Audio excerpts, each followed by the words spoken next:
ఒకనాడు ఆయన ఓ faction leader, రెండు తెలుగు రాష్ట్రాల్లో సైతం గుర్తింపు ఉన్న నేత. ఆయనని ఆ జిల్లా టైగర్ అని పిలుచుకునేవారట. కానీ నేడు ఆ జిల్లాలో మారిన రాజకీయ సమీకరణాలతో ఆయనని టైగర్ అని పిలిచేవారే కరువయ్యారట. నాడు పులిలా గర్జించిన నేత నేడు పిల్లిలా ఎందుకు మారారు? ప్రస్తుతం ఆయనతో పాటు కొడుకు రాజకీయ భవిష్యత్తు ప్రశ్నార్థకంగా మారింది. దానికి కారణం ఏంటని అక్కడ ప్రజలను అడిగితే కుడి ఎడమ అయితే పొరపాటు లేదు, ఓడిపోలేను అని పాట పాడుతున్నారట. ఇంతకీ ఆ టైగర్ ఎవరు? అక్కడి రాజకీయ పరిస్థితులు ఏంటి? ఆ జిల్లా ప్రజలు ఆ పాట ఎందుకు పాడుతున్నారు? Let's watch the story.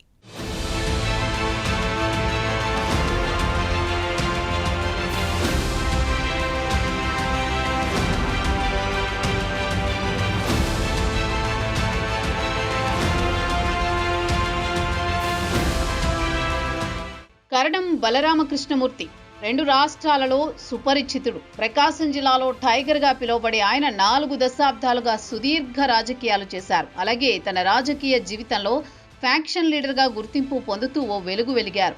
ఆయన మొదటగా కాంగ్రెస్ పార్టీ నుంచి రాజకీయాల్లోకి ఎంట్రీ ఇచ్చారు. అప్పటి ప్రధాని ఇందిరాగాంధీ సైతం కరణం బలరామకృష్ణమూర్తిని తన 3వ కుమారుడిగా చెప్పుకునేవారు. అలాంటి నేత తన రాజకీయ జీవితం మొత్తం ఒడిదుడుకులలోనే కొనసాగిస్తూ సుదీర్ఘకాలం రాజకీయాల్లో ఉన్నారు. దీంతో తన సహచర రాజకీయ నాయకుడిగా ఉన్న స్వర్గీయ మాజీ ముఖ్యమంత్రి వైఎస్ రాజశేఖర్ రెడ్డి, అలానే నాటి సీఎంగా ఉన్న చంద్రబాబుతో సన్నిహిత సంబంధాలు కొనసాగించేవారు. అందువలనే కరణం బలరామకృష్ణమూర్తికి కాంగ్రెస్, టీడీపీ ఏ పార్టీ అధికారంలో ఉన్నా ఆయన హవా కొనసాగేది. వీరిద్దరిలో టీడీపీలో చంద్రబాబు సారథ్యంలోకి వచ్చింది మొదలు కరణం బలరామకృష్ణమూర్తి కంటికి రెప్పలా కాపాడుకుంటూ తన కష్ట నష్టాలలో ఆపన్నహస్తం అందిస్తూ వచ్చారు.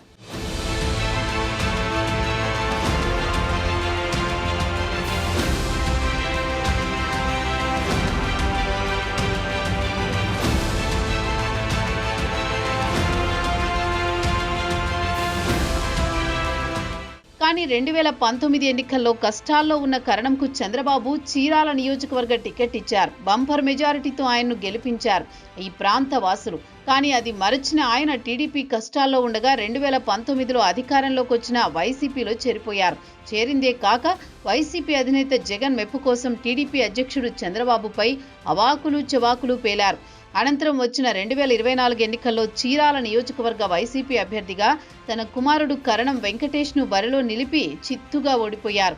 నేడు రాష్ట్రంలో ఎన్డీఏ కూటమి ప్రభుత్వం అధికారంలో ఉండగా ఆ పులికి వయసు మళ్లింది. దీంతో ఆయన కుమారుడికి రాజకీయ శ్వాస అందడం లేదు. దానికి కారణం ఆయన చేసిన తప్పులే నేడవి శాపంగా మారాయని చీరాల వాసులు అనుకుంటున్నారు.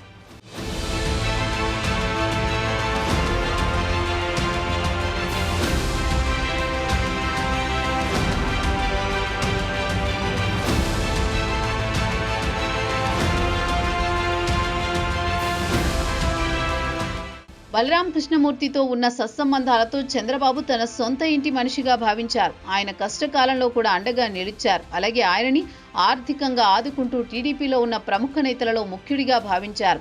దాంతోపాటు అద్దంకి నియోజకవర్గంలో గొట్టిపాటి రవికుమార్పై వరుస ఓటమి చెందుతున్న 2014 ఎన్నికల్లో ఎన్డీఏ కూటమి ప్రభుత్వం అధికారంలోకి వచ్చిన సమయంలో సైతం ఆయనకు విలువనిచ్చి గౌరవించారు. అలానే 2019 ఎన్నికల్లో చీరాల నియోజకవర్గంలో టీడీపీ టికెట్ కేటాయించింది. అంతేకాకుండా ఎమ్మెల్యేగా గెలుపొందడానికయ్యే ఖర్చుని సైతం భరించారు. కానీ అది మరిచిన కరణం బలరామకృష్ణమూర్తి సైకిల్ దిగి వైసీపీలో చేరిపోయారు.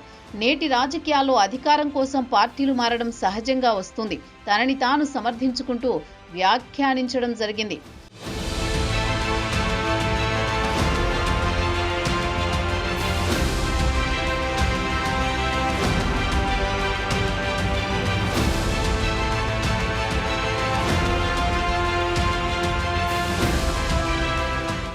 కానీ ఆ జిల్లా ప్రజలు మాత్రం గత రాజకీయాలు చూసిన వారు, తెలిసిన వారు మాత్రం అది టీడీపీ అధినేతకు అలానే పార్టీకి వెన్నుపోటుగా భావించారు. కనుకే 2024 ఎన్నికల్లో ఆయన కుమారుడు కరణం వెంకటేష్ రాజకీయ భవిష్యత్తు కోసం చీరాల వైసీపీ సీటు ఇప్పించుకున్నారు.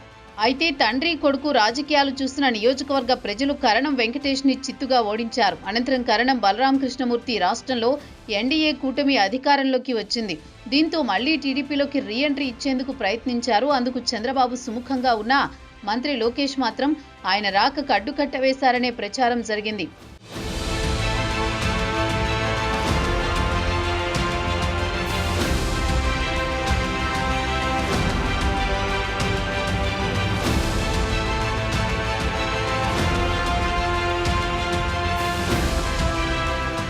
మరోవైపు ప్రస్తుతం చీరాల నియోజకవర్గ వైసీపీ ఇన్ఛార్జిగా ఉన్న కరణం వెంకటేష్ పదవిపై సోషల్ మీడియాలో రోజుకో వార్త చక్కర్లు కొడుతోంది. ఆయనను పెట్టే దిశగా వైసీపీ పెద్దలు అడుగులు వేస్తున్నారని ప్రచారం ఊపందుకుంది. అలానే మాజీ ఎమ్మెల్యే ఆమంచి కృష్ణమోహన్ను మళ్లీ పార్టీలోకి ఆహ్వానిస్తున్నట్టు కూడా జోరుగా ప్రచారం జరుగుతోంది. దీంతో నేడు చీరాల నియోజకవర్గంలో ఇరువురి రాజకీయ భవిష్యత్తు ఏంటనేది ప్రస్తుతం హాట్ టాపిక్గా మారింది. అయితే గతంలో 2019లో కరణం బలరాంపై ఓటమి చెందిన ఆమంచి ఆ తర్వాత జరిగిన రాజకీయ పరిణామాల నేపథ్యంలో టీడీపీని వీడి వైసీపీలో చేరారు. దీంతో వీరిరువురు ఒకే పార్టీలో ఉన్నా ఒక వరలో రెండు కత్తులు ఇమడవన్నట్టుగా మారింది వారి పరిస్థితి.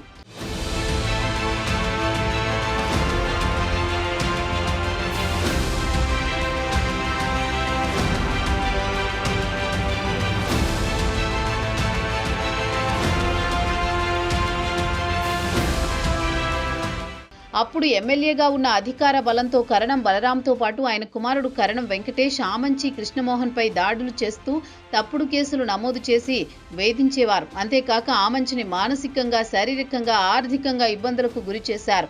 దీంతో ఆయన 2024 ఎన్నికల ముందు కాంగ్రెస్లో చేరి ఆ పార్టీ తరపున ఎమ్మెల్యేగా పోటీ చేశారు. అంతేకాక చీరాలలో భారీగా ఓట్లు చీల్చి కరణం వెంకటేష్ ఓటమికి కారణమయ్యారు.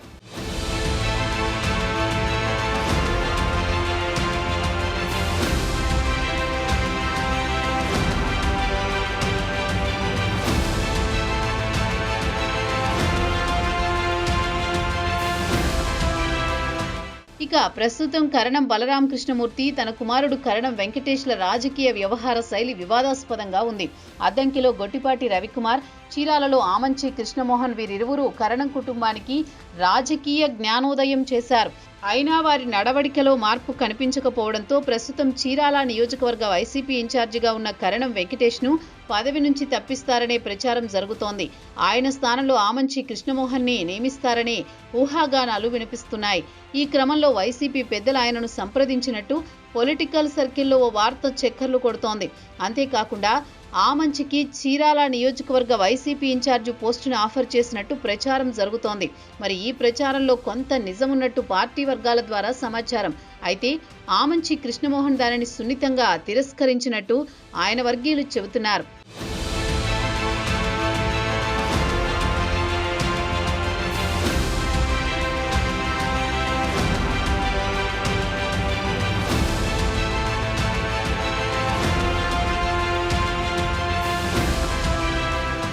ఏది ఏమైనా వైసీపీ అధిష్టానం నాడు నేడు ఆమంచికి ఇచ్చిన అవకాశం మరి ఎవరికైనా ఇస్తుందా?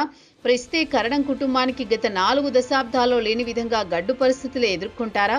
ఇక రాజకీయ సన్యాసం చేయక తప్పదా?